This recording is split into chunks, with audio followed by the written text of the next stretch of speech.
Hey guys, welcome back. Thank you so much for watching. This is The Good, Bad, and the Ugly. If you have just clicked on for your first time and you don't know what this is, basically it's a micro series that I'm doing inside of the Dream Lovers series.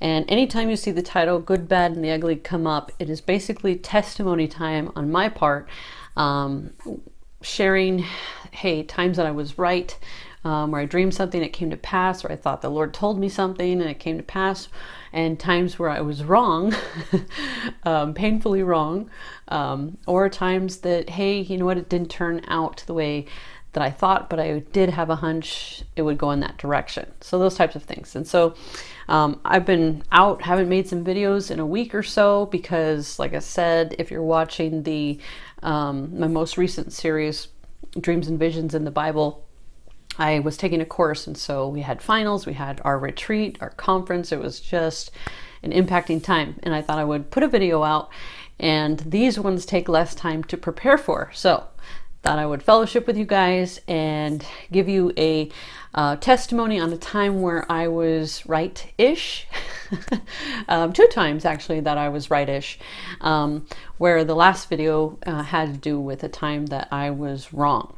Okay, but in that last video, if you haven't seen it, I talked about how the Lord had comforted me when I was wrong and told me, you know, that I did in fact know His voice and remember the time when you worked at the factory. And so that's what I'm going to talk about today, the time when I worked at the factory. Now, this was pre-marriage for me, and I believe we met in 2006, I believe.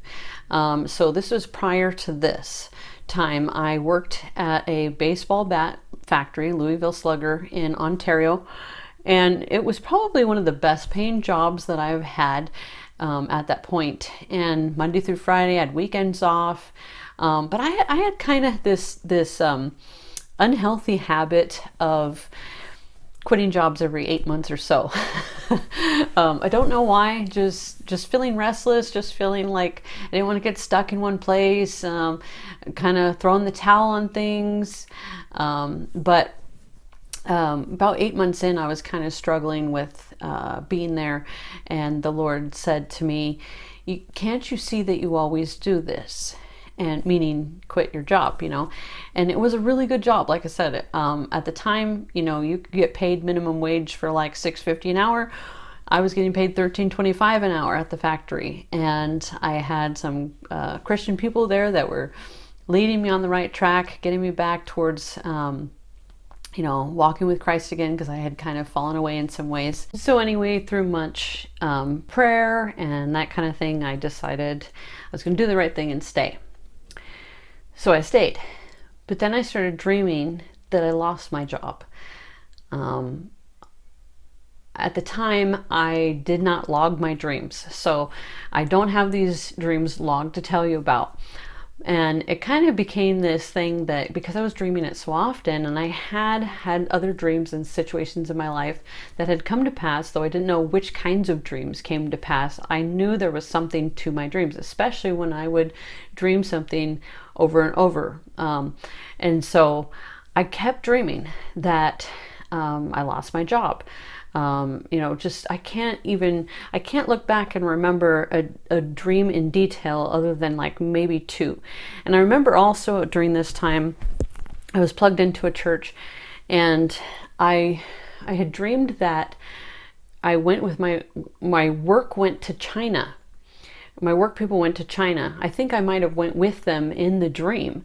And I remember telling my roommate at this time, I dreamed I went to China with my work people, but it probably represents my church people, okay? Because I knew dreams had some meaning to it, but I just really didn't understand how to interpret them.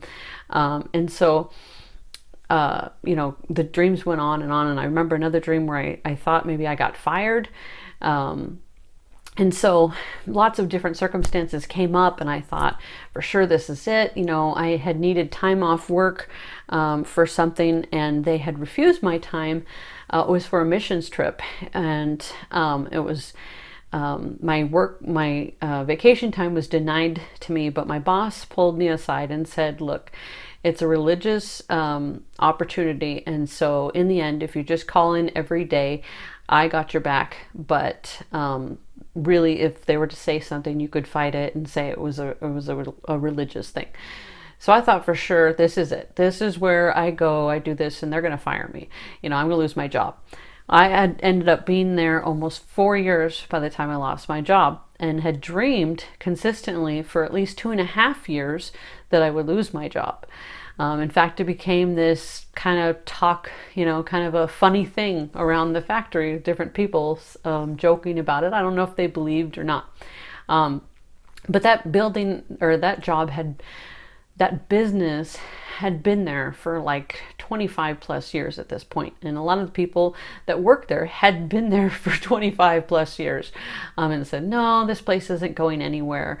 But we ended up, the business ended up selling everything to China. That was the end result. And so as I look back, I'm like, oh, that's why I dreamed my work went to China. But instead I tried to reason my mind and think, oh, okay, I'd probably go on a missions trip with my church to China, But that's what the Lord was trying to tell me, but I didn't understand dreams as much as I do now. And so it was something that I just dreamed consistently. I'm going to lose my job. I just know it. But it wasn't just me that lost my job. All those people lost their jobs, and even towards the last 8 or 9 months or so, the company kept it very, very quiet. They told us, no, we're not shutting down, because people started to be suspicious about different things. And I think rumors were coming down the tunnel, and I'm thinking, and I had several $1,000s in the bank saved up, and the Lord had told me, do not spend it, because he knew a time was coming where I was going to get laid off. Well, anyway, they ended up giving us extra overtime even. They're like, nothing, the company's fine. We have more work now than we've ever had, giving us overtime left and right. And the reason was they were trying to push all their product out of the warehouse. And so then the end result absolutely was that they were closing the company down, selling out to China, outsourcing to China, obviously. So that did happen, and I was right. And it took time, and I knew I was going to lose my job, but I didn't know how. I remember even we had scheduled vacations that they let us take, where they would close the factory. Everyone, it was a mandatory time, union, you got paid for it. And so during those times, I knew I was going to lose my job. So I was like out looking for a new job. All the doors were closed to me. The Lord had it lined up the way that he needed it. And there's a really neat story after that too, but I'm not going to get into it today. But that is the story that you missed, that's the story I wanted to talk about, because in the last episode of The Good, Bad, and the Ugly, I told you that the Lord comforted me and said, remember when you knew you were going to lose your job at the factory, but you didn't know how, reminding me that you do know my voice. Okay, so it did happen. Didn't know how it was going to happen. I don't know if I was going to get fired. In fact, I remember dreaming that my boss fired me. And I think because I've had something like this happen to me, that when your brain is so panicked and so worried and so fearful and so wondering, and so that really gives way to the enemy to come in and to lie about those things, especially if you are a dreamer who dreams 3 to 5 times a night. You're super sensitive to the spiritual realm around you. Okay, so there's that. And then a very similar experience.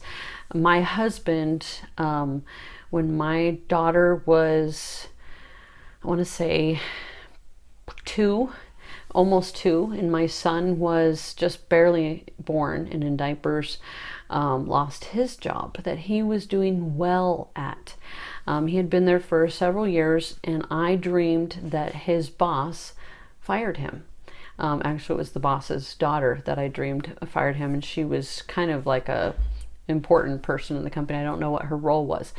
But at the time, they were rolling out the red carpet for him, giving him bonuses, giving him raises, giving him promotions, all these things in a time when things were going great and smoothly and wonderfully. the Lord showed me in a dream that she would fire him in a very deceptive manner. And so I said, I said to him, I don't know, I dreamed this. And again, this is prior to me logging my dreams or having taken any dream courses or any of those things. It was very early on in our marriage. And I remember I think I had several dreams, in fact. And I told him, I keep dreaming that you are going to get fired. And probably a year, I want to say year and a half later, it happened. And it happened in a very ungodly, these were godly people that he was working for. It happened in a very ungodly way. And because he works in the IT department, he had a heads up on it because he sees all emails, he sees everything, can't hide anything from an IT person. So he knew ahead of time and was preparing for it.